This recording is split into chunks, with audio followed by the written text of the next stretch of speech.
Bonsoir à tous. Alors, bon, vous avez dans la fiche mon parcours, mais je vais vous en dire un tout petit peu plus ou moins, enfin je ne sais pas. Bon, en tout cas, j'ai fait des sciences par paresse.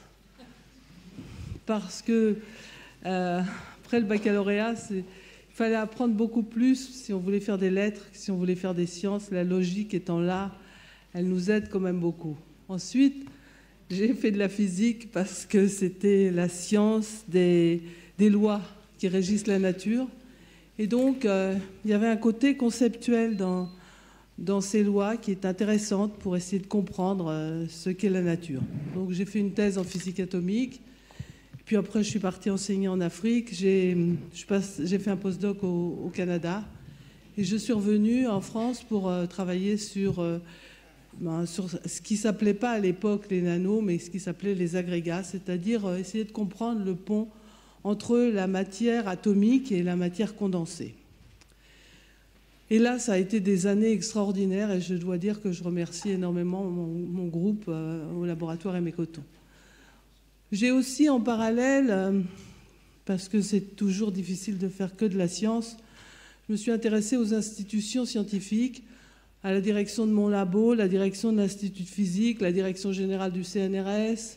Puis après mon mandat, les politiques me proposaient des placards dorés qui ne m'intéressaient absolument pas. Alors je suis revenue dans mon laboratoire, je suis partie aux États-Unis et puis je suis revenue pour reprendre la présidence du CNRS, qui est une institution que j'aime beaucoup. Voilà, et aujourd'hui, eh bien, j'ai un titre qui date de 350 ans, qui s'appelle secrétaire perpétuel, bien que je ne sois ni secrétaire et naturellement pas perpétuel. Donc nous allons passer dans les nanosciences.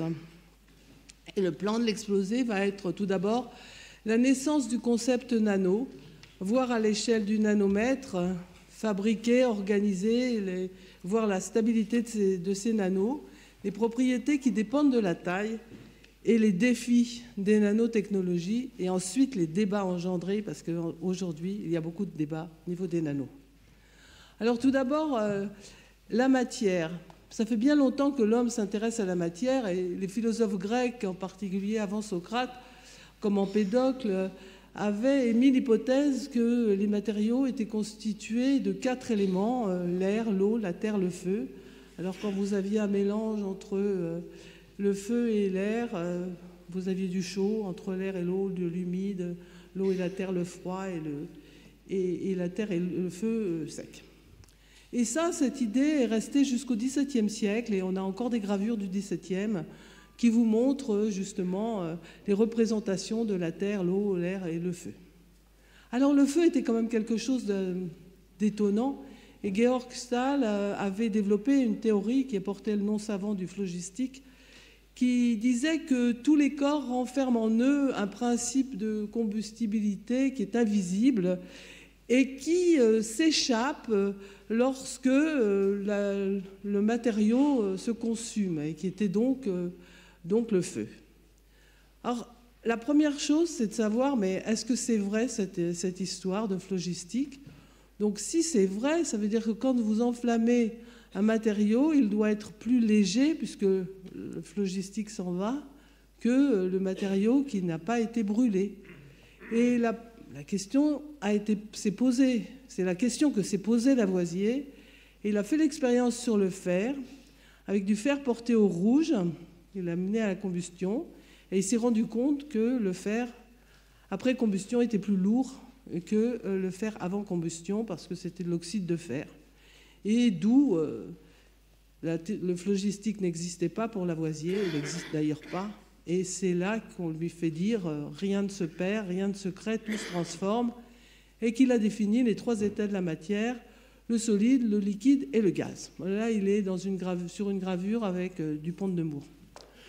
Donc on est parti de ces 3 états, le solide, le liquide, le gaz. Effectivement, quand on prend un glaçon à 0 degré, on a un équilibre entre le solide et le liquide, à 100 degrés entre le liquide et le gaz, etc. Mais quand vous faites un gâteau et vous essayez de faire de la pâte, elle peut être plus ou moins liquide, vous le matin quand vous lavez les dents avec le dentifrice ou la gelée anglaise. Est-ce que c'est solide? Est-ce que c'est liquide?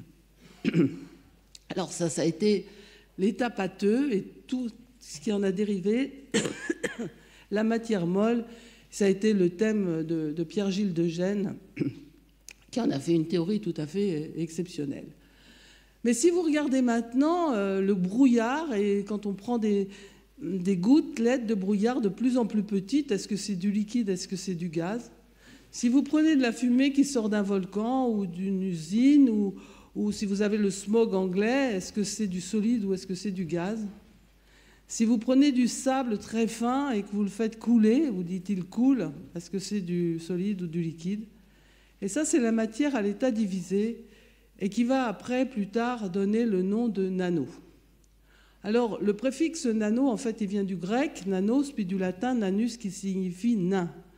Il est utilisé en science pour exprimer le milliardième. Un nanomètre, une nanoseconde, et le milliardième de mètre, c'est donc 10-9 mètres. Et pour donner une idée, c'est un peu le rapport qui existe entre le rayon de la Terre et celui d'une orange. C'est en gros 5 milliardièmes. L'orange est 5 milliardièmes le rayon de l'orange est 5 milliardièmes du rayon de la Terre. C'est-à-dire que c'est le même rapport entre 1 mètre et 5 nanomètres.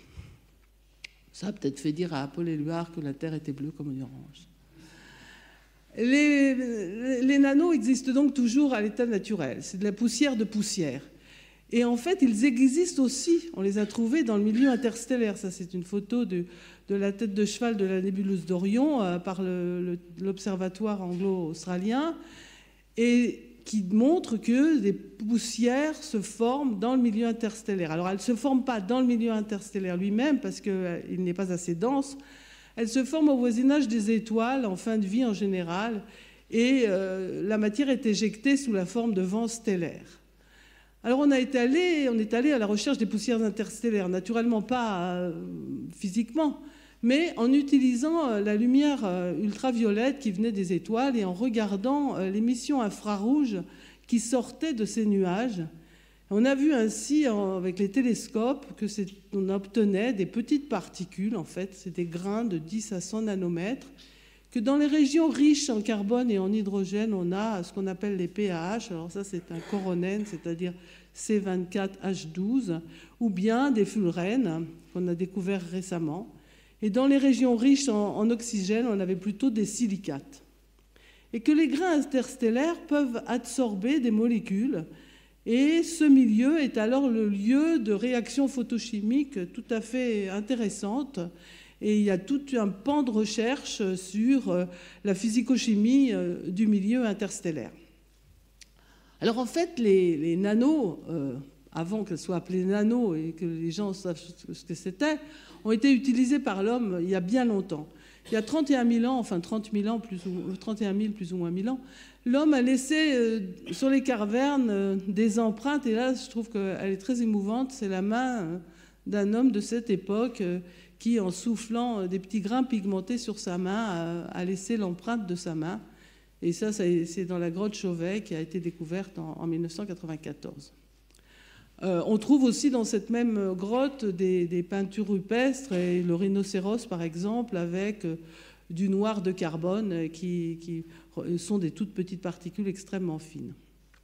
Mais ces particules extrêmement fines ont aussi été utilisées au 7e siècle par les Chinois, qui ont découvert ce qu'ils appelaient le médicament à feu, qui est formé de soufre, de salpêtre et de carbone, et dont on s'est rendu compte ensuite qu'il prenait feu, et qui est appelé ensuite la poudre noire, et qui a été utilisée à des fins militaires ou des feux d'artifice, bien avant de comprendre que la vitesse de combustion était inversement proportionnelle à la taille des grains. Ces petites particules ont été utilisées aussi dans les vitraux des cathédrales, et ça c'est un détail de la cathédrale de Notre-Dame de Paris. Et il a fallu attendre 1853 pour que Michael Faraday dise « Eh bien, l'origine de ces couleurs est due à des grains pigmentés insolubles dans leur environnement ». Alors ensuite, Lord Rayleigh. Alors Lord Rayleigh, les Anglais nous disent que c'était le seul lord anglais qui était plus connu pour ses recherches que parce qu'il était lord. Tous les autres, c'était l'inverse. Donc, Lord Rayleigh avait fait la théorie de la diffusion de la lumière par ces petites particules et il avait montré que lorsque le rayon de la particule était inférieur au 10e de la longueur d'onde qui était diffusée, eh bien, donc les particules diffusaient et que le bleu du ciel venait du fait que la lumière était plus diffusée pour les longueurs d'onde bleues que pour le rouge. Ensuite, Gustav Mie a fait la diffusion sur des plus grosses particules et il a montré que là, il n'y avait plus de question de couleur, mais qu'elles étaient blanches et que c'était la diffusion par des plus grosses particules et c'est le blanc des nuages. Et puis en 1907, il a fait la théorie de l'absorption et de l'émission qui va donner les plasmons et qui va montrer que cette absorption et cette émission dépend de la taille des particules.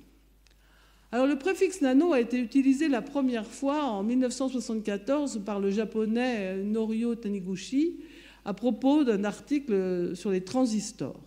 Et depuis, on dit que les nanotechnologies concernent la conception, la création, la fabrication des nanosystèmes, alors que les nanosciences concernent l'étude des particules, des objets de structure dont la taille est à l'échelle du nanomètre, et que leurs propriétés dépendent de la composition, de leur forme et de leur dimension.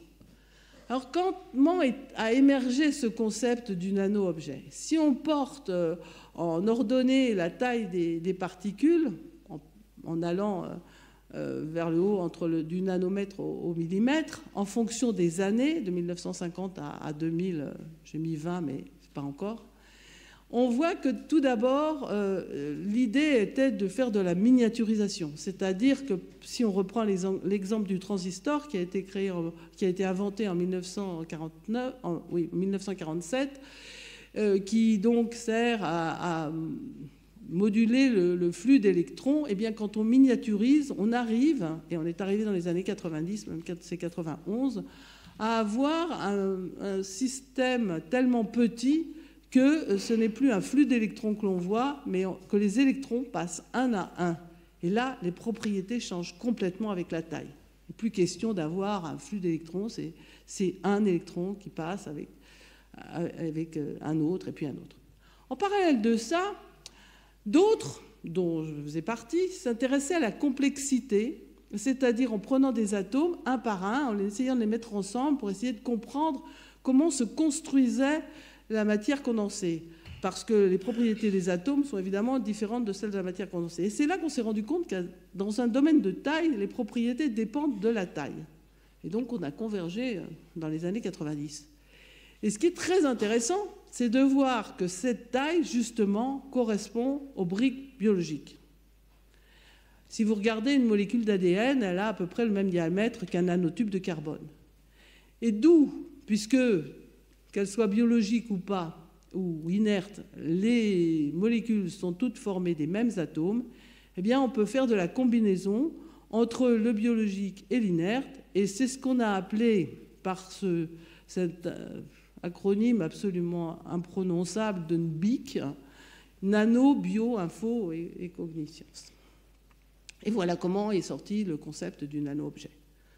Alors, ça me paraissait intéressant de reprendre une phrase de François Jacob dans son livre absolument extraordinaire, La logique du vivant, et qui dit « Ni dans les matières premières, ni dans la nature des réactions, ni dans le type de liaison formée, n'apparaît de discontinuité entre la chimie du vivant et celle de la matière inerte. » Alors, où est la différence? Eh bien, vraisemblablement, elle provient de l'agencement des atomes. Et si on prend déjà de la matière inerte et qu'on regarde pour les atomes de carbone la différence que l'on a lorsqu'on les organise, comme c'est organisé sur ce diamant qui est en train de tourner, par rapport au graphite qui se trouve au milieu de l'écran, et puis pour les petites tailles, au fullerène ou au nanotube, on a des propriétés évidemment extraordinairement différentes. Donc on va voir à l'échelle du nanomètre la fabrication et l'organisation, les propriétés particulières, les défis et les débats. Alors voir, d'abord les voir. Les voir, on utilise le microscope électronique qui a été inventé au milieu du XXe siècle, première moitié du XXe siècle, qui est un faisceau d'électrons qui arrive sur les échantillons Et puis, depuis 1981, on a ce qu'on appelle le microscope à effet tunnel, qui est une pointe et où on mesure le courant tunnel entre la pointe et la surface. Et quand on déplace la pointe, en fonction des atomes, on a un signal qui apparaît à chaque fois qu'un atome se trouve là. Alors voilà des nanoparticules vues au microscope électronique. La particule de tellure, c'est une image que j'ai prise avec Christian Colliex il y a déjà plus de 20 ans sur un support de graphite qui est une 6 nanomètres de tellure. Vous avez une nanoparticule d'or TiO2, puis vous avez des particules d'or dont vous voyez un grossissement ici. Mais ça vous donne uniquement la position des atomes. Est-ce qu'on peut faire mieux? La réponse est oui. Et vous voyez sur cet écran une image du silicium avec des points blancs, des atomes qui sont plus blancs. Et ceux-là, quand on les regarde au microscope électronique, alors en fait, ce qu'on fait, c'est qu'on envoie des électrons et ces électrons arrivent sur ces atomes. Et si on mesure la perte d'énergie de l'électron, alors ça, c'est une méthode qui a été mise au point et inventée par Christian Colliex au laboratoire de physique du solide d'Orsay, vous voyez qu'en mesurant la perte d'énergie, on obtient des renseignements sur la nature de l'atome en question. Et donc, on peut comme ça savoir non seulement la position, mais aussi la nature des atomes. Et là, c'est des atomes de bismuth qui sont substitués à des atomes de silicium. Alors, le génome, maintenant, à l'échelle nano, qu'est-ce que ça donne? Alors, si vous prenez une cellule dans laquelle vous pouvez voir, quand c'est condensé, des chromosomes dans le noyau. Les chromosomes se trouvent dans le noyau. Là, vous avez le karyotype. Alors, sur le chromosome 15, quelque part dans le bas du chromosome 15, ou dans le haut, je ne sais plus, vous avez la couleur de vos yeux. Ensuite, si vous débobinez ces chromosomes, vous allez en sortir l'ADN. Et là, vous avez tout en haut la première image par microscopie électronique d'un brin d'ADN qui a été obtenu en 2012 par une équipe de gènes. Donc, une fois qu'on les a vus, on se dit quand même ils existent. Alors maintenant, il faut les fabriquer, les organiser et regarder leur stabilité. Alors la technique pour les fabriquer, vous avez plusieurs techniques. Vous avez la technique dite de descendante, qui est un processus qui, à partir de la matière première, transforme par étapes, en enlevant des morceaux, broyage, abrasion, etc., des particules de taille nanométrique. Ou vous avez la technique dite ascendante, qui est un processus qui consiste à assembler des atomes ou des molécules pour fabriquer un nano-objet par des méthodes physiques ou chimiques, évaporation, condensation, catalyse et manipulation d'atomes. Alors, manipuler les atomes ou écrire, ça, après la découverte du microscope à effet tunnel en 1981, vous avez tout de suite des gens qui les ont utilisés, et ça c'est IBM, qui a cette fameuse image d'atomes de xénon sur du nickel à moins 270 degrés pour écrire IBM, et puis il a écrit aussi des atomes de fer sur du cuivre. Mais cette écriture, elle est éphémère. Dès que vous chauffez un tout petit peu, plouf, les atomes se mettent à bouger et hop, ça disparaît. C'est l'effet palimpseste qui n'est plus là. De plus, s'il est possible d'agencer un petit nombre d'atomes un par un, il est inenvisageable de réaliser des structures, même microscopiques, atome par atome. Parce que si vous prenez une molécule gramme qui correspond à 6,02 10 puissance 23, c'est-à-dire le nombre d'Avogadro d'atomes, il faudra un temps supérieur à l'âge de l'univers pour y arriver. Donc on est obligé, pour ces nanos, d'utiliser aussi l'auto-organisation. Alors ça, c'est une expérience que j'ai faite, l'organisation de nanoparticules d'argent sur une surface de graphite. Donc, on a fabriqué des nanos, des agrégats d'argent par condensation, sortant d'un four, et par le tout, les agrégats se formaient, et on les a déposés sur une surface. Et qu'est-ce qu'on fait quand on regarde la surface au microscope électronique? Qu'est-ce qu'on voit? On voit ça. C'est-à-dire, on voit une organisation en fractal, ces objets absolument magnifiques, ce qui veut dire, que les agrégats, les nanoparticules ont bougé, et deuxièmement, qu'elles se sont organisées de cette manière. Alors si on regarde en détail un peu plus un bras de fractal, on se rend compte que ce bras est plus large que la nanoparticule elle-même qu'on a mise. Et ça provient du fait que cette forme est une forme, comme on va le voir, ce n'est pas une forme d'équilibre, c'est une forme dite de croissance. Donc, quel est le mouvement de ces particules sur une surface de graphite? Alors, le mouvement est tout à fait analogue à celui qu'avait observé Robert Brown quand il regardait le mouvement du pollen dans l'eau, c'est-à-dire le mouvement brownien, qui est un mouvement, dans ce cadre-là, complètement erratique et qui est dû aux collisions avec les molécules de l'eau. Ici, ce n'est pas la même chose, c'est une nanoparticule qui va vibrer sur la surface à cause de la température de la surface et qui va se déplacer de manière complètement aléatoire sur la surface avec le mouvement brownien dont Einstein a défini comment, à partir du mouvement brownien, on pouvait calculer la diffusion d'une telle particule sur la surface. Alors, comment ça fonctionne? Ça fonctionne que si vous déposez une nanoparticule sur une surface, il bouge, elle va s'arrêter sur un défaut, une autre va arriver, et petit à petit, vous allez croître, mais croître de manière compacte, parce que vous avez une réorganisation des atomes, et on ne retrouve plus les nanoparticules à partir du moment où on a refait du matériau plus compact. Mais si par hasard, on les dépose rapidement, alors elles n'ont pas le temps de se restructurer, et elles vont croître de manière dendritique. Et donc, la simulation nous donne effectivement qu'au départ, on va avoir une forme compacte et petit à petit, elles vont se restructurer en fractales. Alors ça, c'est la simulation des fractales.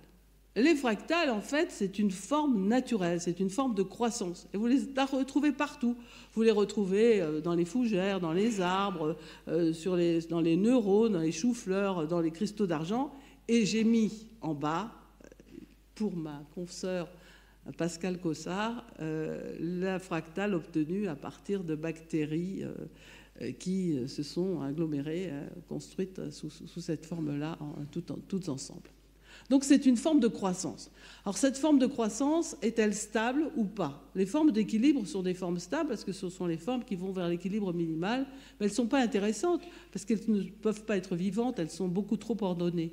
Or les formes de croissance, elles ont des formes comme ça et elles sont beaucoup moins stables. Et donc, chez les nanos, c'est encore bien pire. C'est-à-dire que si vous prenez donc l'image que j'ai mise tout à l'heure, c'est-à-dire refaire la même expérience, mais en fait, on va leur envoyer dessus des particules, alors c'est des fractales d'argent, on leur envoie par-dessus des agrégats d'argent, des nanoparticules d'argent, dans lesquelles on a mis insidieusement un lubrifiant. Là, c'est du molybdène. Et donc, elles vont faire croire aux autres qu'elles se baladent sur les bras. Et quand on regarde le résultat, on voit que les bras sont complètement fragmentés. On reconnaît à peu près où elles se trouvaient, mais c'est terminé. Et ça a donné l'idée à des collègues de faire la fragmentation d'un nanophile de cuivre, de regarder. Donc vous avez un nanophile de cuivre, à 400 degrés, voilà comment qu'est-ce qu'il devient, à 500 degrés, voilà comment il est, et à 600 degrés, voilà. Et quand vous regardez, quand vous comparez ça à la température de fusion d'un film macroscopique de cuivre, vous voyez qu'ils le font à 1083 degrés, alors que le nanophile, lui, il commence à se casser à partir de 4 à 500 degrés. Donc, les nanos, quand on les forme, quand on les fabrique, eh bien, ce n'est pas toujours des structures très stables. Les propriétés, maintenant, sont des propriétés qui dépendent de la taille. Alors, si on regarde, la première idée, c'est de se dire, lorsque la taille d'une nanoparticule diminue, le rapport entre le nombre d'atomes en surface et en volume augmente. C'est-à-dire que plus vous avez une petite particule, évidemment, plus le nombre d'atomes en surface est grand par rapport à celui de volume. Donc quand vous mettez en ordonnée le nombre d'atomes en surface divisé par le nombre d'atomes en volume en fonction du rayon de la particule, c'est-à-dire à une puissance moins un tiers, parce que c'est la racine cubique de l'inverse du nombre d'atomes, vous voyez que vous avez à peu près autant d'atomes en volume qu'en surface quand vous avez en gros entre 3 et entre 400, aux environs de 400 atomes. Ce qu'il faut savoir, c'est que ça dépend évidemment de l'élément, mais en moyenne, 1000 atomes, c'est 4 nanomètres, 1 million d'atomes, c'est 40 nanomètres, 1 milliard d'atomes, c'est 400 nanomètres. Et après, on est vraiment dans le domaine microscopique et dans le domaine de la physique macroscopique. Alors voilà un premier exemple d'une propriété avec la taille, c'est le brouillard qui ne mouille pas. Lorsque vous avez diminué la taille de la gouttelette d'eau, au bout d'un moment, vous n'avez plus l'impression d'humidité et vous pouvez utiliser ces rideaux d'eau de brouillard d'eau, mais pas en gouttelettes ultra fines, où vous pouvez dessus projeter des photos, ce que vous voulez. Ça, c'est une photo que j'ai prise au Palais de la Découverte quand on avait fait cette exposition. Plus intéressant est la réponse optique. Alors la réponse optique, si vous prenez du sel de cuisine, que vous le jetez dans le feu, vous allez avoir ce crépitement avec cette lumière jaune qui est due au sodium et dont l'énergie de la transition de la résonance est 2,11 eV. Donc quand vous avez un atome de sodium, vous avez une raie bien définie, tout à fait correcte. Quand vous avez 2 atomes de sodium, vous avez un dimère, vous avez aussi... Et quand vous arrivez à 3, 4, et puis au bout d'un moment, vous avez quelque chose qui est complètement chaotique et qui redevient une transition très différente, beaucoup plus condensée et unique, qui est l'effet collectif. Alors ça, c'est un point vraiment extrêmement important de la complexité. C'est-à-dire qu'en fait, si on se reporte à ce que disait Descartes, il suffit, quand on a un système complexe, de le diviser en éléments simples. Donc si on connaît chacun des éléments simples, c'est très facile, on obtiendra l'ensemble, la réponse du système. Ben, ce n'est pas vrai du tout. C'est-à-dire que quand vous avez un système qui devient complexe, alors des effets collectifs peuvent prendre le pas sur les effets individuels, et ce n'est pas parce que vous connaissez la spectroscopie de l'atome que vous allez immédiatement connaître la spectroscopie de l'effet collectif. De la même façon que quand dans une boîte de pétri, vous mettez des cellules cardiaques, elles sont chacune leur battement, et au bout d'une centaine, en gros, c'est fabuleux de les voir, elles se mettent à battre à l'unisson. Donc, c'est des nouvelles propriétés de ces objets. Alors, cette explication, elle provenait de ce qu'avait fait Mie, parce que lui, il était parti de l'autre côté. Il avait considéré que si vous considérez un métal, vous avez des ions et des électrons qui sont libres. Et si vous réduisez la taille du métal, alors c'est plus une mer de Fermi que vous avez, c'est un lac de Fermi, et que l'oscillation va être collective de l'ensemble des électrons les uns avec les autres. La fréquence d'oscillation, elle dépend de la nature et de la forme des particules, et c'est ce qu'on a montré quand on a regardé à la fois des nanoparticules de sodium et d'argent, et on voit que dès 8 atomes, vous commencez déjà à avoir les effets collectifs qui sont dominants. Cette réponse dont le spectre vous donne une idée de la structure de la nanoparticule. Alors en fait, les effets de taille existent dans tous ces nanoparticules. En particulier, si vous regardez les nanocristaux de séléniure de cadmium, eh bien, vous avez une réponse optique qui va dépendre de la taille en fonction des nanocristaux de 2 nanomètres, 3, 4, 5, 6. Et vous voyez qu'en gros, entre quelques centaines d'atomes pour les jaunes et quelques milliers pour les bruns, eh bien, vous avez toute une gradation de la couleur, et puis ensuite, vous arrivez dans quelque chose qui est constant et qui ne dépend plus de la taille. D'autres effets de taille, c'est quand les métaux nobles ne sont plus nobles.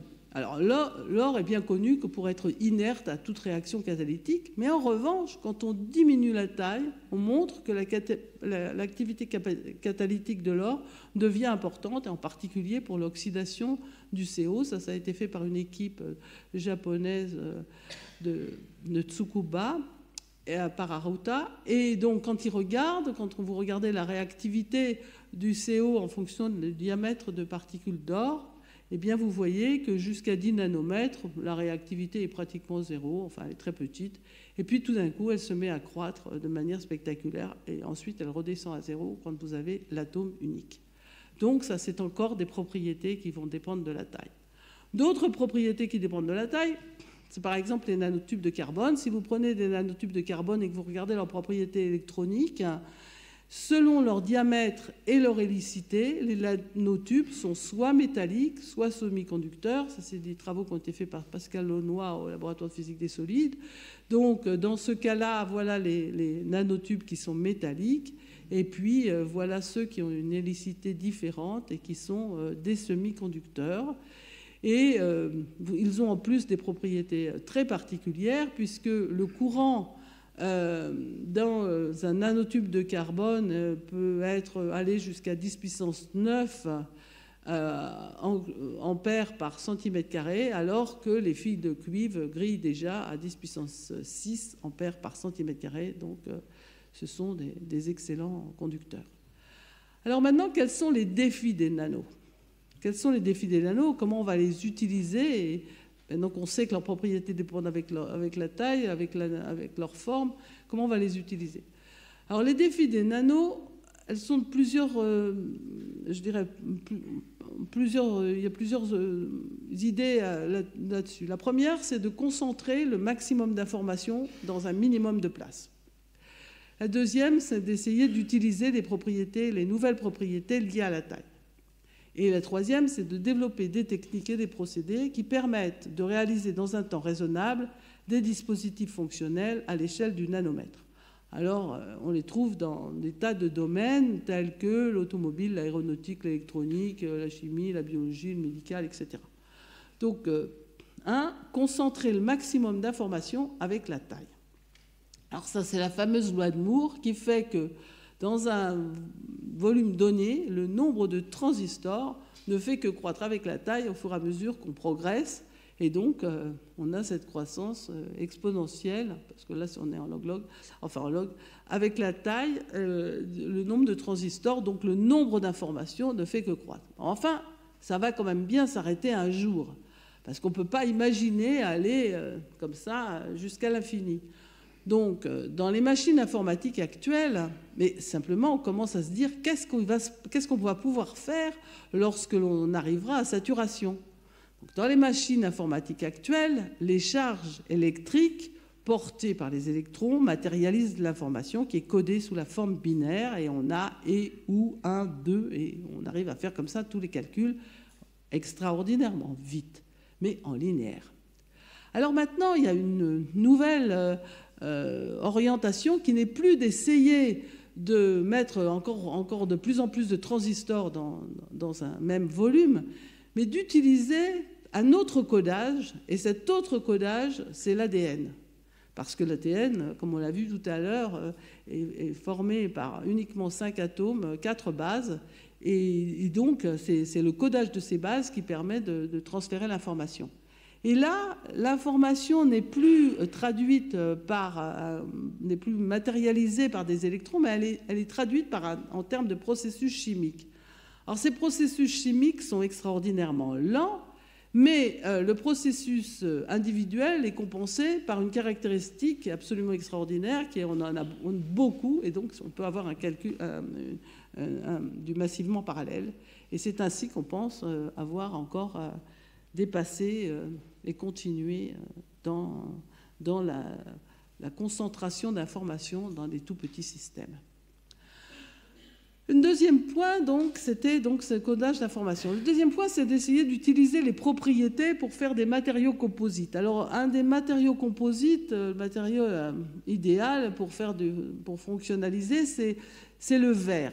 Donc, quand on fonctionnalise le verre avec des nanoparticules, on peut faire des tas de choses tout à fait extraordinaires, et en particulier des verres photochromiques qui s'adaptent à la luminosité. Alors, par exemple, si vous avez un verre qui contient des nanoparticules de bromure ou de chlorure d'argent, eh bien, lorsque vous envoyez des rayons ultraviolets du soleil, vous libérez l'argent qui va se recondenser en grains métalliques au sein du verre, qui vont l'assombrir. Et quand on va arrêter les rayons du soleil, eh bien, revenu à l'ombre, la composition initiale reprend le dessus et le verre est à nouveau transparent.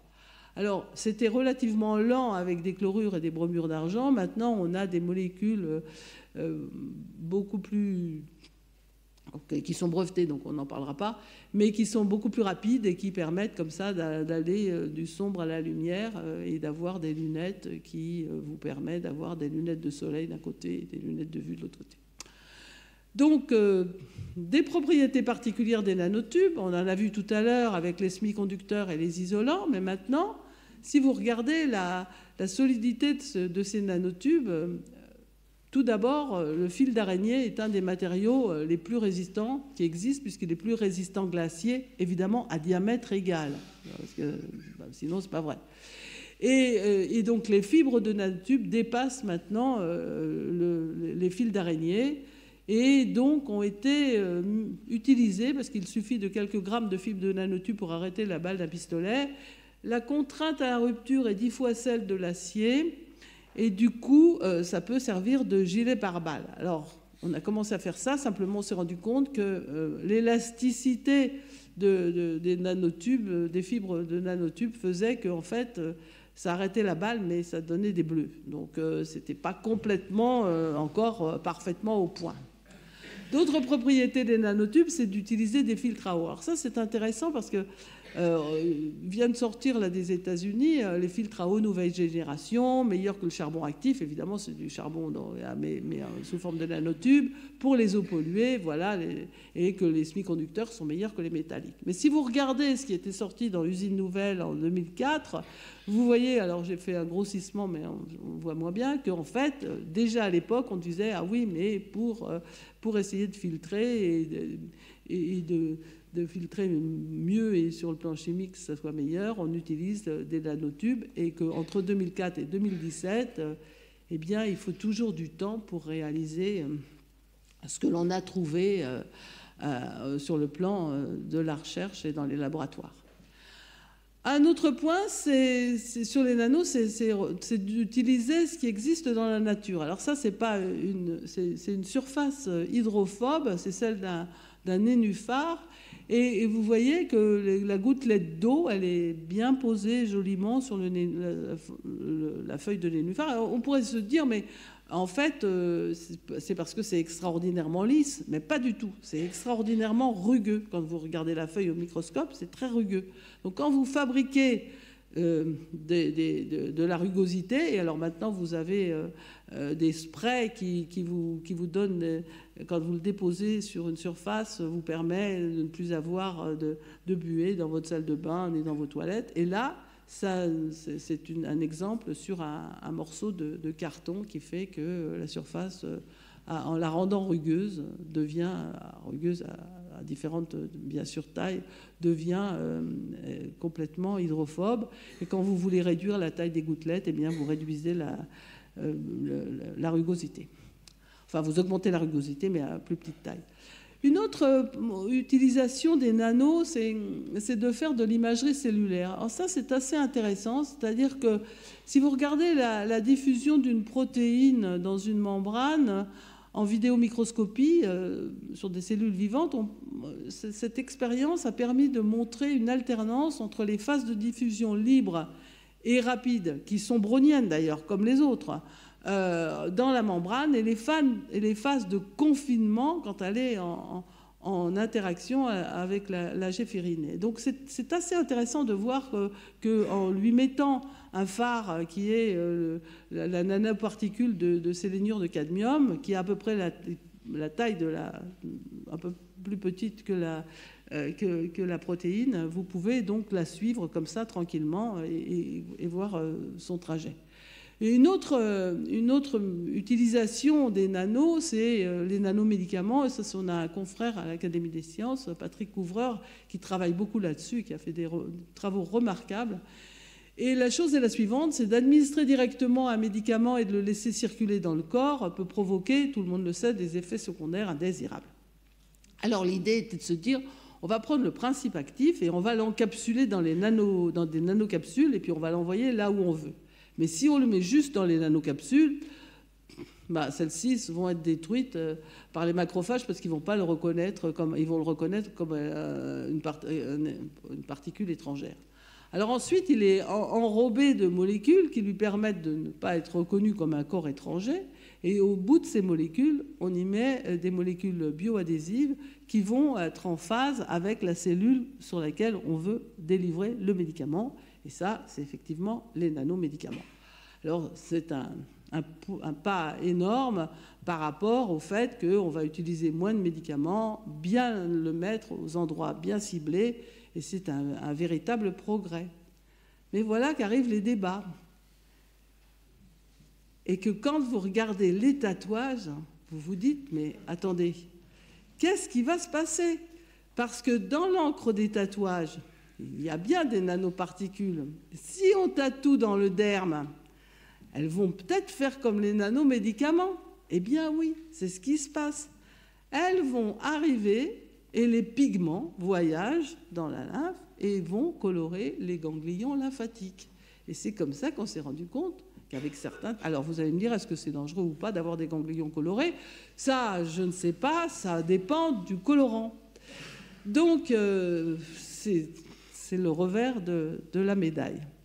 La pollution par les nanos. Donc en fait, on a aussi des nanos qui vont dans le sang, mais on a aussi des nanos que l'on respire. Elles ont été identifiées il y a bien longtemps à Londres, dès le XIIIe siècle. Et les Anglais connaissaient ces ultra-fines particules carbonées qui servaient de gerbe à la condensation. Et depuis 1905, ils désignent sous le nom de smog.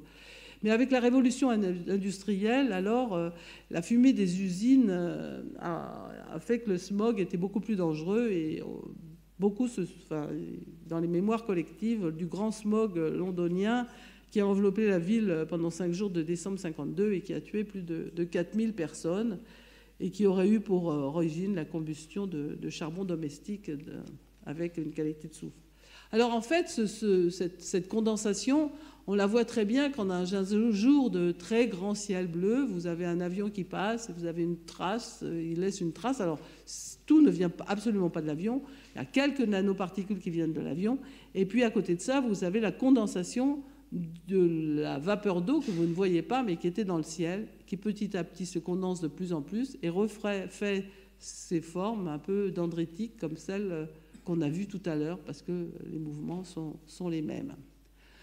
Alors la diffusion des nanoparticules, quand elles sont piégées dans un matériau, en général, elles présentent un risque assez faible de toxicité. Les poussières qui ont un diamètre supérieur à 10 microns, elles retombent spontanément par gravité. Celles qui sont en suspension sont de taille inférieure et on distingue, je dirais, 2 catégories. Celles inférieures à 2,5 micromètres qui peuvent être dans les poumons avec l'air que l'on respire, et puis les ultrafines qui sont moins de l'ordre de 100 nanomètres et qui peuvent pénétrer dans les vaisseaux sanguins. C'est ce qui fait dire au COMET, qui est le comité d'éthique du CNRS, un comité d'éthique cette institution, de l'institution, qu'une attitude minimisant les risques sanitaires ou environnementaux risquerait de passer pour un aveuglement aux yeux du public. Donc ça, c'est quand même quelque chose à penser. Alors, le fait de ne pas voir ces nanoparticules a envahi le monde de mythes et de mythes de la nanotechnologie, et c'est ce qu'avait écrit Eric Dressler c'est le tout début de Engines of Creation, et depuis il y en a beaucoup, qui, selon lui, disait que la manipulation de la matière au niveau de l'atome peut créer un futur d'abondance utopique où tout serait un meilleur marché, enfin la chose extraordinaire. Mais après, il dit « Ah, mais attendez, les nanorobots vont pouvoir se reproduire et faire de manière incontrôlable et détruire la planète. » Alors, on n'en est pas là, et même ça, c'est complètement de la science-fiction. Sauf que maintenant, on a quand même quelque chose auquel il va falloir réfléchir, c'est l'augment augmenté. Alors, si vous regardez dans le journal 20 minutes, par exemple, qu'est-ce qu'il vous dit? Il vous dit que dès les années 2030, grâce à l'hybridation des cerveaux avec les nanocomposants électroniques, on va avoir un pouvoir absolument extraordinaire, et ça c'est ce que dit l'ingénieur en chef de Google, qui signifie que la majorité de nos pensées ne sera bientôt plus d'origine biologique, mais qui seront piochées dans un nuage, un cloud, où on aura les informations. Et puis, si on reprend le tatouage, au lieu de lui mettre de l'encre, on peut lui mettre du tatouage électronique qui nous renseignera sur des tas de choses. Alors en fait, il faut réfléchir, puisque justement, ces nanoparticules sont de même nature, pas complètement, mais avec des atomes identiques aux molécules biologiques, c'est quel humain sommes-nous en train de créer? Et donc la conclusion de ce que je dirais, c'est que les propriétés particulières des nanos, entre atomes, molécules et matières macroscopiques, ouvrent des perspectives absolument extraordinaires, et il faut en profiter, et c'est très important. Mais il faut garder l'esprit critique, et très fort, comprendre et conserver cet esprit critique pour justement ne pas dériver, et puis aussi ne pas laisser des tribuns s'emparer d'un sujet en essayant de faire de la pseudo-science. Je vous remercie.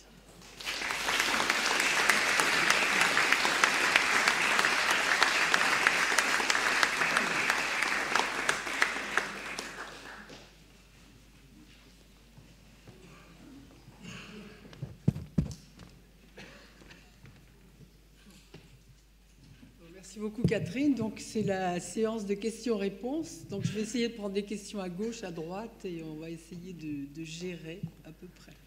Donc est-ce qu'il y a des questions dans la salle ou est-ce que tout est clair? Tout est clair. Bon monsieur. Oui, vous avez parlé de nanotubes semi-conducteurs à un moment. Oui. Est-ce que vous pourriez peut-être très brièvement dire qu'est-ce qu'on en espère et à quoi on les applique ou autre? Merci d'avance. Et merci pour votre exposé. Bon, alors à quoi on les applique? En fait, la première des choses, tout d'abord, c'est qu'on a 2 tiers, 1 tiers en gros entre les isolants et entre les métalliques et les semi-conducteurs sur les nanotubes. Vous parlez des nanotubes de carbone ou de tous les semi-conducteurs? Non. Vous aviez 2... Ah oui, des nanotubes de carbone, c'est bien ce que je dis. Donc là, vous les formez et en fait, après, il faut les séparer entre les métalliques et les semi-conducteurs. La première des choses à faire. Parce qu'avant d'arriver à utiliser cette technologie, ce n'est pas complètement évident. Donc on a besoin d'abord d'avancer dans ce... Bon, ça, maintenant, on commence à savoir le faire, mais ce n'est pas si évident que ça. Ensuite, qu'est-ce qu'on peut faire des semi-conducteurs? Tout ce qu'on fait avec les semi-conducteurs. Sauf que vous avez quand même un tube qui fait 2 nanomètres de diamètre, c'est-à-dire que vous avez un système qui est vraiment petit. Et là, vous avez un vrai gap, parce que quand tout à l'heure, je parlais des semi-conducteurs à 1 électron, vous avez uniquement un volume défini à 3D, tandis que là, vous avez c'est un nano, mais je dirais que la dimension longueur n'est pas du tout la même que dans une nanoparticule. Donc là, vous avez le problème de la longueur qui vous fait qu'on les appelle nanos, mais sur le plan de la dimension du cylindre, ça peut être grand. Alors maintenant, sort beaucoup plus, et ça, c'est pas un semi-conducteur, c'est un métal, le graphène, qui est aussi une seule feuille de graphite et qui a les propriétés qui avaient été trouvées il y a déjà très longtemps, mais d'extraordinaire rapidité de mobilité des électrons.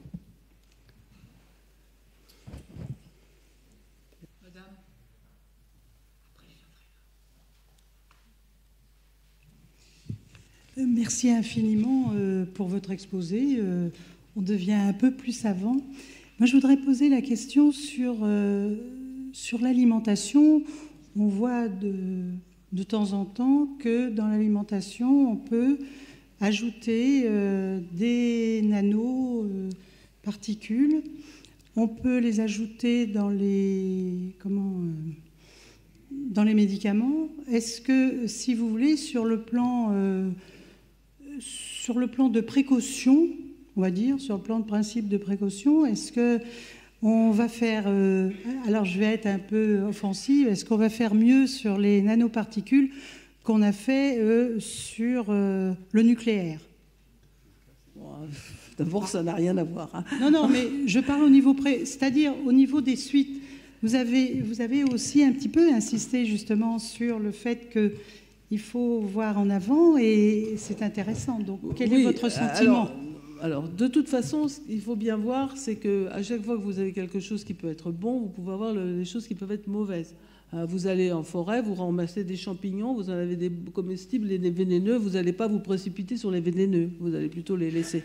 Donc là, c'est un peu pareil. C'est-à-dire que dans les nanoparticules, Vous en avez qui ne seront pas du tout toxiques, et puis vous en avez d'autres qui, évidemment, seront toxiques. Alors, la difficulté, c'est que la toxicité ne vient pas nécessairement uniquement de l'élément, mais aussi de la taille.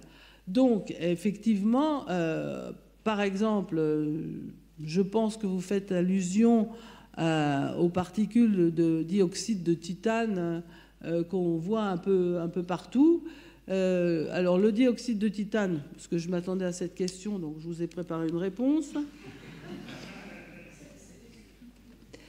Il a été commercialisé pour la première fois en 1923. Il est très connu pour sa blancheur et son pouvoir de réflexion, qui est de 96%. Il a été utilisé dans les peintures, etc. Il était peu dangereux sous forme macroscopique, sauf qu'on avait vu qu'il était, certains yeux pouvaient être irrités et puis il inflammait parfois les voies respiratoires. Et aujourd'hui, on le met dans les aliments parce que c'est... Alors d'abord, on le met dans les cosmétiques parce que ça rend le teint beaucoup bien meilleur. Puis surtout, ça permet d'avoir une crème solaire tout à fait énorme parce qu'il réfléchit absolument tout. Donc en fait, il faut savoir entre la crème solaire, les UV du soleil et puis ce que vous voulez, et puis la toxicité du TiO2 que l'on ne connaît pas vraiment. Et puis, il est maintenant utilisé sous forme nanométrique, par exemple dans les films plastiques pour la protection des médicaments. Effectivement, il y a des études qui commencent à dire, mais attention, est-ce que c'est toxique ou pas? Et là, je pense qu'avant toute chose, avant de partir dans des aventures énormes, il faut faire les études de toxicité qui sont nécessaires. Et puis après, on les utilise ou on ne les utilise pas.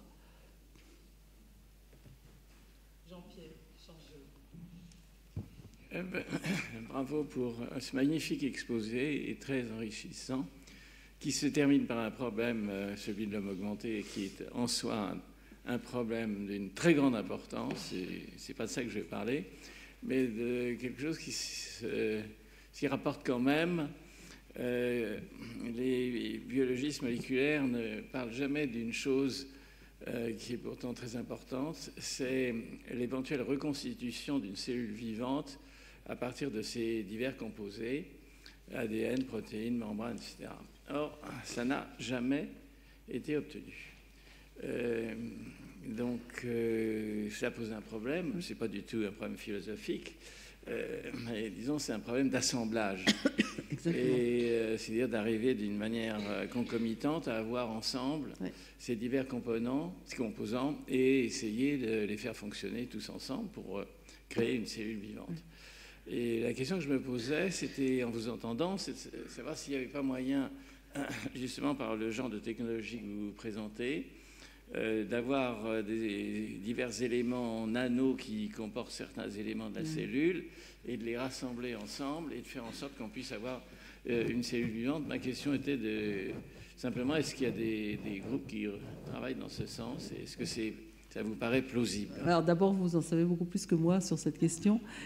Mais en fait, c'est vrai que c'est un sujet extraordinairement intéressant parce que imaginons que l'on puisse arriver à fabriquer une cellule atome par atome, ce qui n'est pas possible compte tenu du nombre colossal d'atomes. Mais imaginons qu'on arrive à le faire malgré tout. Eh bien, je pense que avant d'arriver à la complexité de la cellule, on n'arrivera pas, parce qu'à chaque fois, il y en aura un qui se sera mis ailleurs et il aura pris un autre chemin. Donc, ça, c'est exactement le problème que vous soulevez. C'est-à-dire qu'en fait, la construction d'un édifice qui va tenir parce qu'il aura eu des atomes qui vont contrebalancer les uns les autres ou qui vont se mettre par des liaisons pour hydrogène, etc., eh bien, on n'arrivera pas à le faire atome par atome parce qu'on ne peut pas arriver tout de suite à cette complexité. Premier point. Alors, c'est pour ça qu'on n'arrive pas à faire de la matière vivante. Bon, je pense. Ensuite, le deuxième point, c'est maintenant de se dire, mais alors quel sous-ensemble on va pouvoir fabriquer comme ça, et ensuite, en les assemblant, ces sous-ensembles vont se mettre en place. Alors ça, c'est la question qu'on ne sait pas résoudre encore parce que on se dit, mais quelles vont être les fonctions qu'on va être obligé, si on arrive à en mettre quelques-unes, oui, on va peut-être arriver à faire cet ensemble, mais sinon, comment y arriver? Et surtout, comment la nature a réussi à faire ça, quoi. Et c'est ça le problème le plus extraordinaire de ce système, c'est-à-dire qu'il est arrivé à faire un système qui n'est pas complètement stable, qui est quand même métastable, et de le construire, de l'agencer tous ensemble et pas un par un. Voilà. Et donc ça, pour l'instant, on patauge encore là-dedans. Mais je pense qu'on y arrivera, mais pour l'instant, on patauge.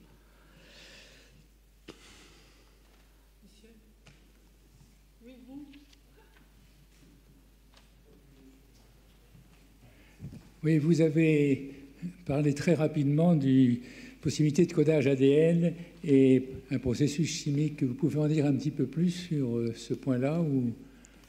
Alors, tout d'abord, c'est vraiment à l'état de recherche, complètement. Mais effectivement, l'idée est partie du problème du voyageur de commerce. Alors, le voyageur de commerce, c'est un voyageur qui, le matin, prend sa voiture et doit aller voir une dizaine de clients un peu répartis, donc il connaît les endroits où il doit y aller.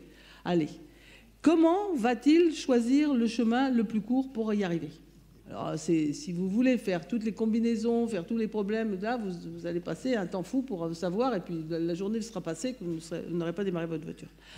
Donc, il va au pif. Mais le calcul à base d'ADN est un peu basé comme ça, c'est-à-dire que le codage de chacune des molécules d'ADN va donner le trajet, un trajet différent, et c'est celui qui, au bout du compte, quand on va tous les mettre ensemble, va donner le trajet le plus rapide qui vous donnera le résultat de la solution.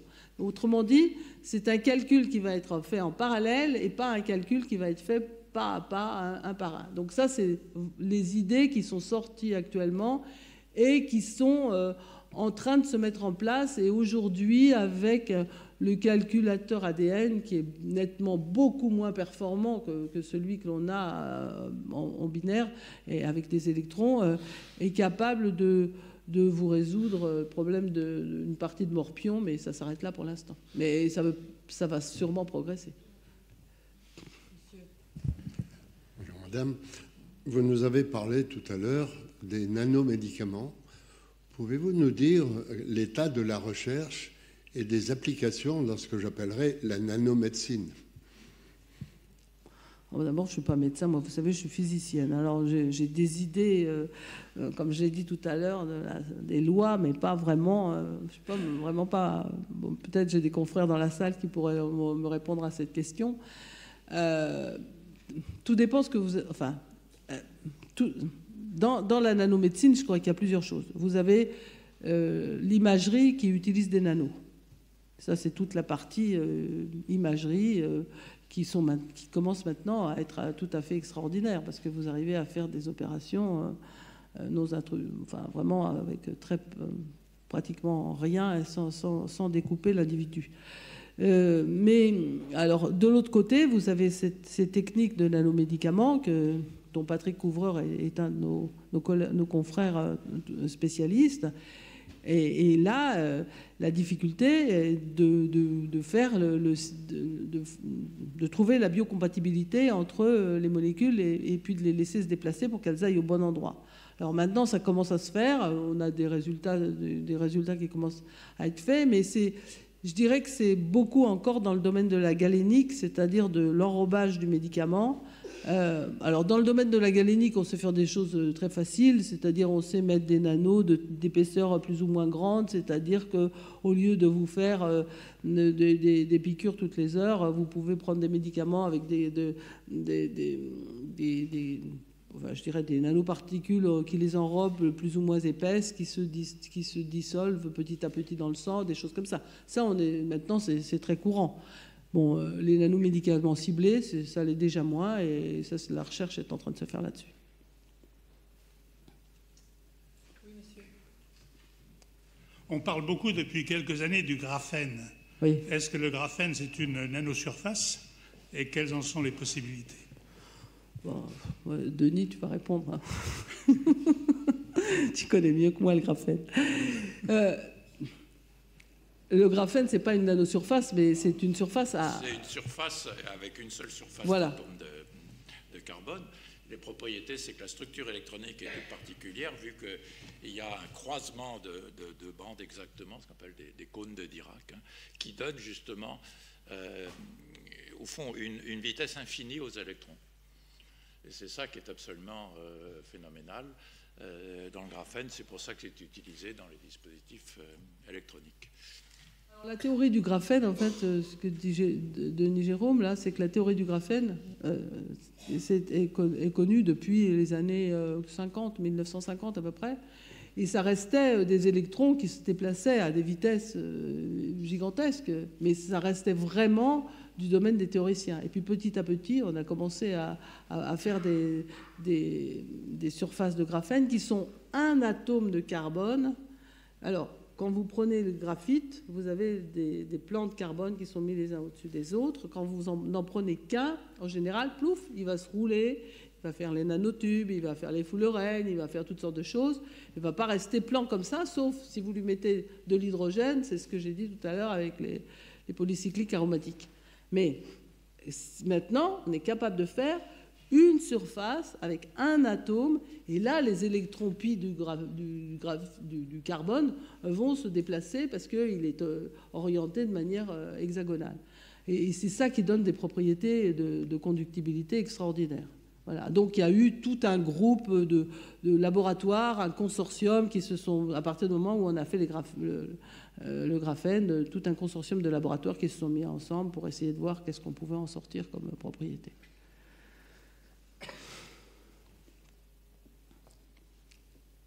D'autres questions? Dylan Marcilly. Oui, merci pour ce très bel exposé, Catherine. Tu as parlé des effets éventuellement toxiques des nanoparticules sur l'homme et les essais qu'il faudrait faire sur des matériaux qui sont en contact avec l'homme. Est-ce qu'on fait quelque chose sur l'effet des nanoparticules sur l'environnement? Donne pas de toi. Oui, bien sûr, on fait des recherches sur ces particules dans l'environnement, ça c'est clair, parce que évidemment ça joue sur l'homme, mais ça joue aussi sur notre environnement, sur les végétaux, sur les animaux, sur l'ensemble de l'environnement. Et donc il y a des travaux qui sont faits là-dessus pour savoir l'impact des nanoparticules, par exemple, sur les plantes. Ça c'est clair. Donc il y a toute une équipe des équipes qui travaillent là-dessus. Deuxièmement, alors après, il y a toute la pollution par les nanoparticules qui sont en suspension et qui s'agrègent, et comment on arrive à les faire tomber, donc en essayant de mettre de plus en plus d'eau. C'est pour ça que quand on a la pollution dans Paris, on vous dit, on espère qu'il va pleuvoir parce que du coup, les nanoparticules vont tomber avec les gouttelettes, quoi. Donc oui, il y a toute une étude à faire là-dessus. Ce qui est un peu dommage, c'est que par exemple, au niveau de la pollution, je dirais que c'est encore très rudimentaire, hein. On mesure la taille des particules, on fait un peu leur analyse, mais on n'a pas énormément de... Par exemple, la réactivité entre les gouttelettes d'eau qui contiennent certaines substances et d'autres, qui doivent sûrement faire de la réactivité entre elles. Il y a de la recherche là-dedans, mais pas 100%.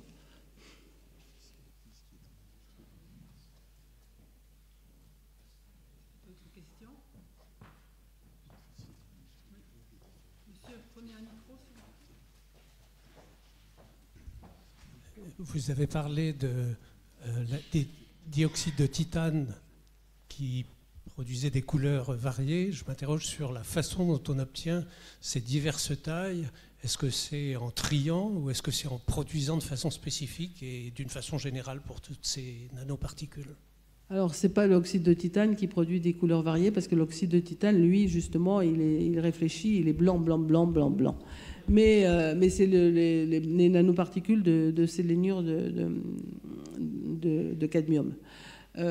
Et qui justement ont des... Alors, comment est-ce qu'on produit ces tailles? Alors ça, c'est pas très difficile. On les fait par spectrométrie de masse, ou par exemple, pour des particules de cette taille-là, de l'ordre de quelques nanomètres, moi, par exemple, j'ai fait des particules qui allaient jusqu'à plusieurs milliers d'atomes, et donc là, c'est comme c'est des particules qui varient entre 300 et quelques milliers d'atomes. Vous les faites et vous les triez par spectrométrie de masse, et après vous les mettez, vous les mettez dans une, vous les condensez et puis vous les éclairez avec de la lumière et vous avez ça. Alors évidemment, c'est pas à un atome près. Là, vous avez une taille avec plus ou moins 400, plus ou moins 10, quoi.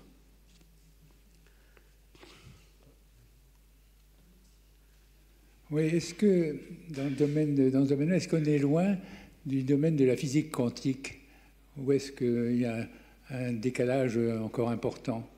Ah non, on est en plein dans la physique quantique. Enfin, vraiment, vous avez des nanos qui sont des objets quantiques. Là, par exemple, ne serait-ce que quand vous prenez des nanos d'alcalin ou d'argent ou de choses comme ça, vous avez des effets de couches, c'est-à-dire des électrons qui se mettent avec des couches fermées à 8 électrons, 20 électrons, et c'est de la physique quantique. Vous avez des propriétés quantiques de ces espèces-là, ça c'est clair. Non, d'ailleurs, ça pose la question assez intéressante de savoir est-ce que les molécules biologiques aussi ont des propriétés quantiques, et lesquelles? Parce que dans ce domaine-là, vous pouvez très bien avoir des effets quantiques, ça c'est clair. J'ai une question un peu plus terre à terre, parce que finalement, aujourd'hui, la plupart, 1 kilo de nanoparticules sont utilisées dans les peintures. Quelle est la raison pour laquelle, d'abord, on les fait? Et puis, est-ce que c'est dangereux? Est-ce que le fait, même si c'est transféré sur une surface, est-ce que, par exemple, quand on chauffe ou quelque chose, est-ce que c'est dangereux? Alors, tu parles par exemple de l'oxyde de titane, par exemple, ces particules qui se trouvent dans la peinture, parce qu'effectivement, ça va permettre de mettre des pigments et d'avoir une couleur avec la réflexion qui est très blanche et cette couleur. Oui, donc c'est effectivement utilisé dans la peinture. Est-ce que quand on chauffe, on les récupère? Alors ça dépend du matériau. Si on a de la réaction chimique avec le solvant, non, on ne les récupérera pas, mais sinon, oui, on les récupérera. Donc ça va vraiment dépendre de quelles nanoparticules on va avoir dans la peinture, hein, ça c'est clair. Oui. Est-ce que c'est toxique? Ça, je ne sais pas. J'ai une question à poser, mais je rebondis sur la remarque, parce que je suis dans une commune qui est au bord du périphérique, qui est touchée par les problèmes de pollution parisienne. Et le maire a répondu à une proposition qui lui a été faite de mettre du dioxyde de titane sur le long des rues où circulaient les voitures. On disait que ce dioxyde de titane absorbait les poussières de la pollution urbaine et que ça marchait. Alors c'est tout à fait vrai, c'est-à-dire que le dioxyde de titane est une molécule extrêmement intéressante. Là non plus, je ne suis pas chimiste, mais enfin bon, un petit peu quand même, plus que biologiste en tout cas. Et donc le dioxyde de titane, c'est une molécule qui permet justement un pouvoir catalytique avec des particules plutôt carbonées. Et effectivement, il a une propriété de pouvoir les décomposer et donc de faire de l'eau et du CO2. Donc si vous avez des polymères carbonés, et justement ce qui sort des tuyaux des voitures, vous pouvez vous dire, oui, je peux mettre du dioxyde de titane. Maintenant, il a d'autres inconvénients.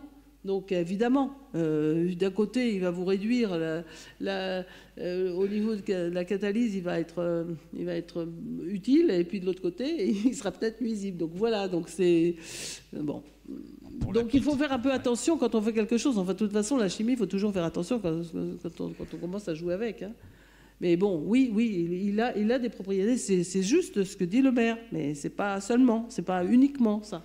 Alors, par contre, pour la petite histoire, l'opération un peu fait plouf, parce que le fournisseur prévoyait de mettre cette peinture sur les murs, mais les murs sont des propriétés privées. Ah oui, je comprends. Les propriétaires se sont fait.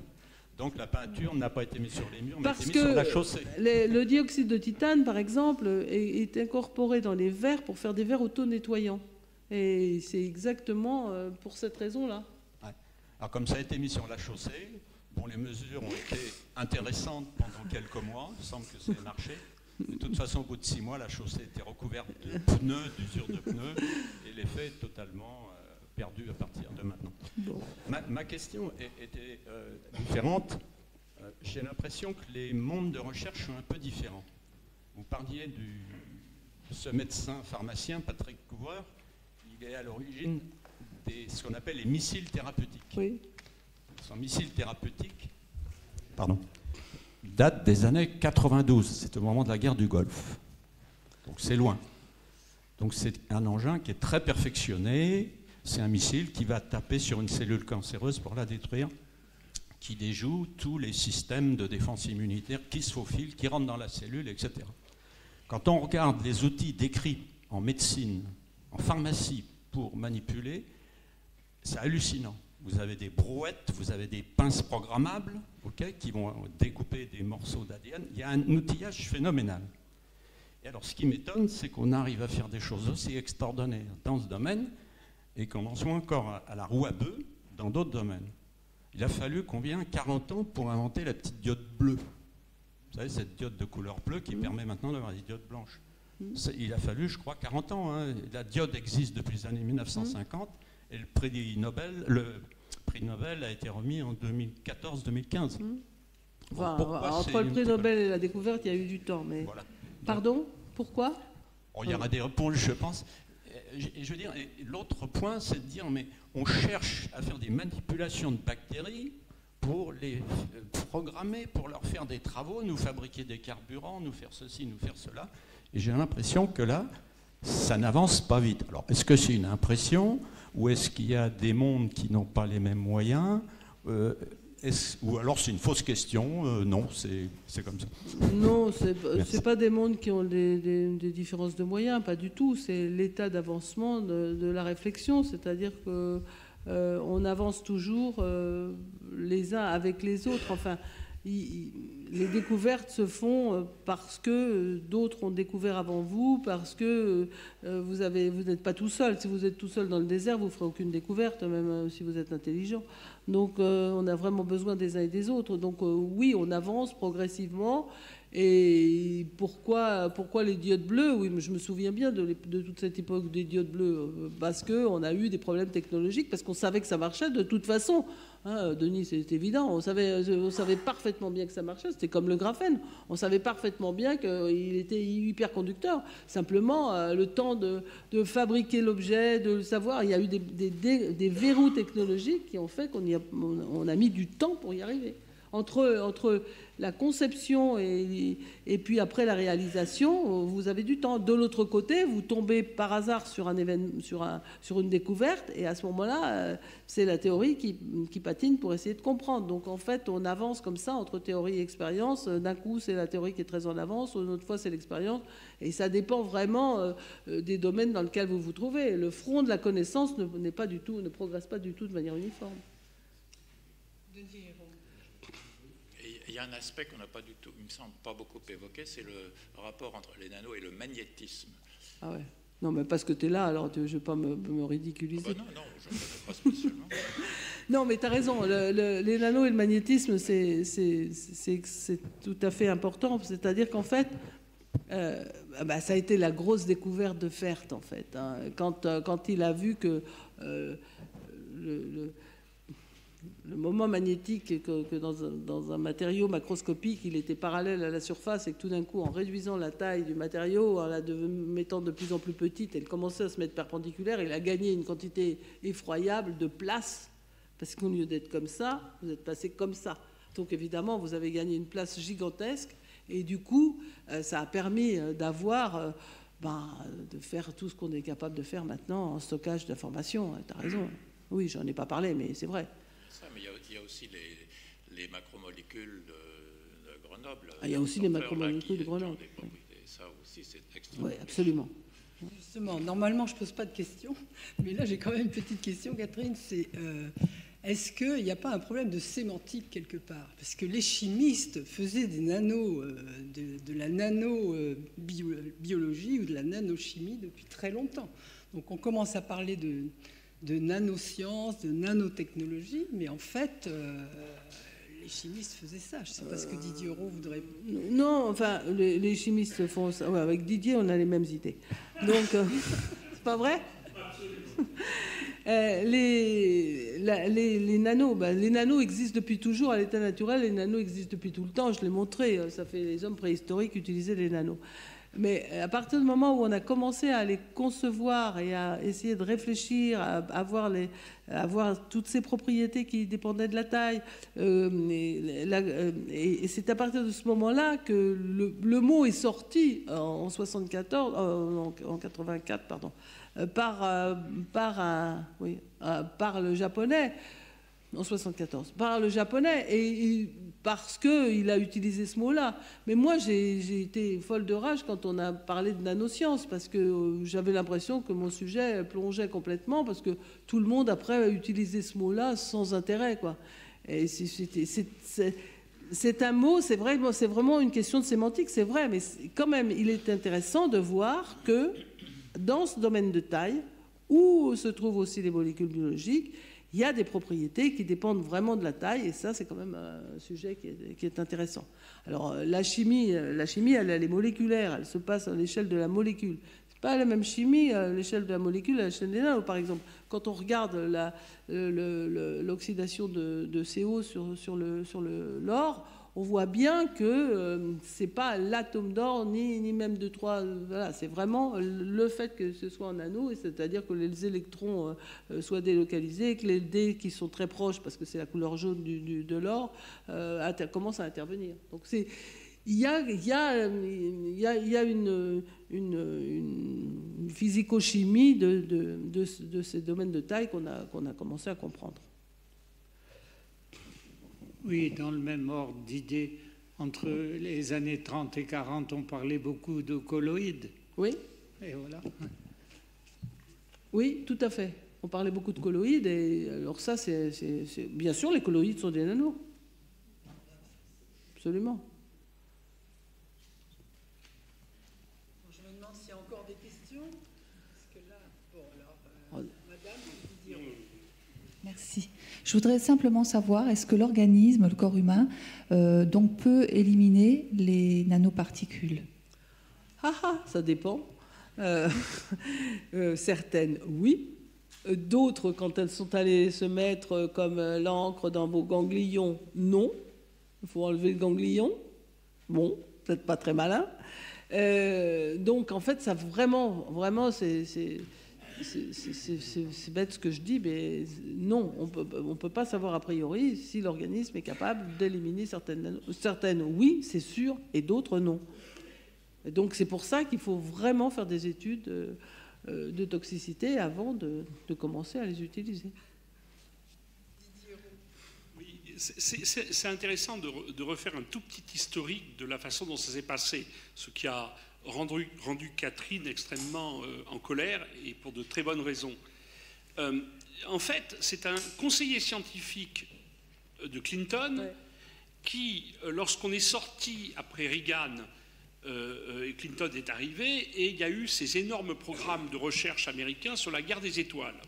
Hein, il y avait cette idée complètement folle qu'on allait construire un bouclier de satellites qui allait empêcher et protéger les États-Unis. Et il y a eu des sommes monstrueuses englouties de recherche, y compris de recherche fondamentale, dans un programme national autour de la guerre des étoiles, et par Reagan. Et ce conseiller politique de Clinton, il a eu envie, il lui fallait un prétexte politique pour expliquer qu'il fallait remettre de l'argent, en quelque sorte, dans les sciences généralistes, un peu partout. C'est-à-dire sciences des matériaux, électronique et biologie. Et il a eu cette idée, qui est à la fois bonne et catastrophique, de dire que les nanotechnologies étaient la nouvelle révolution. Et en s'appuyant sur ce mot inventé par ce japonais, et c'est vrai, une réalité que dans certains cas, il y a des propriétés spécifiques aux nanos, il en a fait un discours politique généraliste, de rupture technologique, qui est faux. C'est-à-dire, autant c'est vrai qu'il y a des changements qui arrivent dans certains cas, autant c'est faux d'en faire une rupture technologique. Et donc, du coup, tout le monde s'est mis à faire des nanos, parce que politiquement, c'était bien vu. Les États-Unis ont lancé ces programmes, les Japonais ont suivi, et l'Europe a suivi. Et vu d'un monde politique, les nanotechnologies, c'est une sorte de Graal qui engouffre plein de choses, la biologie, l'électronique et les matériaux, et qui va sauver le monde. Et c'est malheureusement cette vulgarisation, en quelque sorte, du mot nanotechnologie que Catherine, et sur laquelle je suis évidemment complètement en accord avec elle, proteste. Parce que autant c'est vrai dans certains cas spécifiques, comme par exemple les propriétés quantiques des plasmons dans les nanoparticules, aucun doute. Ça, c'est totalement, et d'autres choses exceptionnelles. Autant, si on remet ça dans un contexte général, effectivement, tu as raison, les chimistes font des nanos. Et moi, je me souviens très bien que maintenant, un polymériste dit « moi, je fais des nanos », parce qu'il synthétise des polymères. Voilà.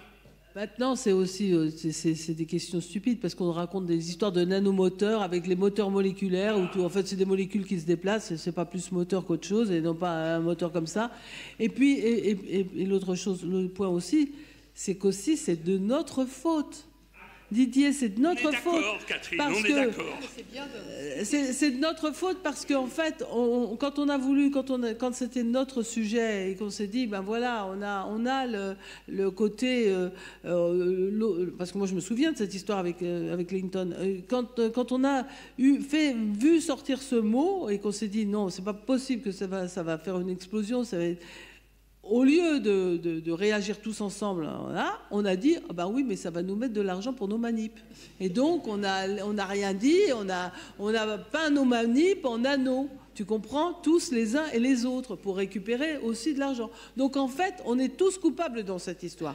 Et alors, maintenant, c'est pour ça que ce qui est très intéressant, c'est quand même de savoir, de faire la part des choses, de voir quelles sont les propriétés qui dépendent de la taille, qu'est-ce qu'on peut faire avec ces édifices qui dépendent de la taille?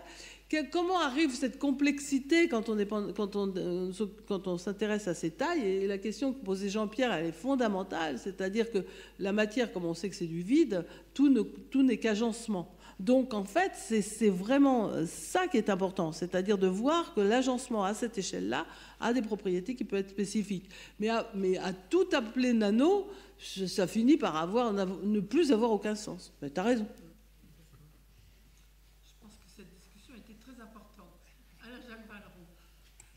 Oui, c'est à nouveau sur le problème de l'impact des nanoparticules sur la santé. J'ai compris au départ, la première diapositive, qu'il y avait des nanoparticules naturelles partout, enfin, dans les volcans, etc. Donc, c'est sûrement une question idiote, mais dans les nanoparticules auxquelles on est soumis dans notre environnement, c'est quoi la proportion de nanoparticules venant des nanotechnologies, des nanoparticules artificielles? Et ensuite, pourquoi peut-on penser que les nanoparticules artificielles seraient plus dangereuses pour la santé que les nanoparticules naturelles? Elles sont absolument pas plus dangereuses pour la santé que les nanoparticules. C'est comme les histoires de champignons tout à l'heure. Non, c'est pas plus dangereux que les autres. Simplement, il y a une affaire encore un peu de complexité dans l'histoire, c'est-à-dire que dans les nanoparticules naturelles, on a le volcan, etc. Dans les nanoparticules artificielles, on peut avoir des réactions chimiques qui se produisent à l'intérieur des nanoparticules. C'est-à-dire qu'en fait, tu peux avoir une gouttelette d'eau dans lesquelles tu vas avoir à la fois du carbone, du soufre, des choses comme ça, qui peuvent avoir, parce que justement, tu as de la chimie à l'intérieur, qui va faire une chimie qui va donner des composés qui sont toxiques ou pas. Et ça, c'est un point qui est très intéressant parce que ceux qui regardent dans le milieu interstellaire, ces nanoparticules qui ont de toute façon des réactions photochimiques absolument extraordinaires, justement peuvent nous apporter des renseignements sur la réactivité de surface quand tu mets des molécules qui s'absorbent sur des petits systèmes. Donc en fait, non, les naturels et les artificiels c'est pareil, mais c'est exactement la même chose. Et certaines sont dangereuses parce que tu fais de la chimie qui peut être dangereuse et d'autres pas. Voilà. Donc, alors, quelle est la proportion de l'un par rapport à l'autre? Ça, je ne sais pas. Ça dépend vraiment si tu te trouves en ville ou à la campagne. Ce que je voulais dire, c'est que ça ressemble à beaucoup d'autres sujets. Finalement, on est très inquiet des nanoparticules, guillemets, artificielles, mais en fait, elles ne sont pas de nature différente des nanoparticules, guillemets, naturelles, qui sont là depuis toujours. Attends, je vais faire de la provoque, c'est pareil pour les OGM. Hein.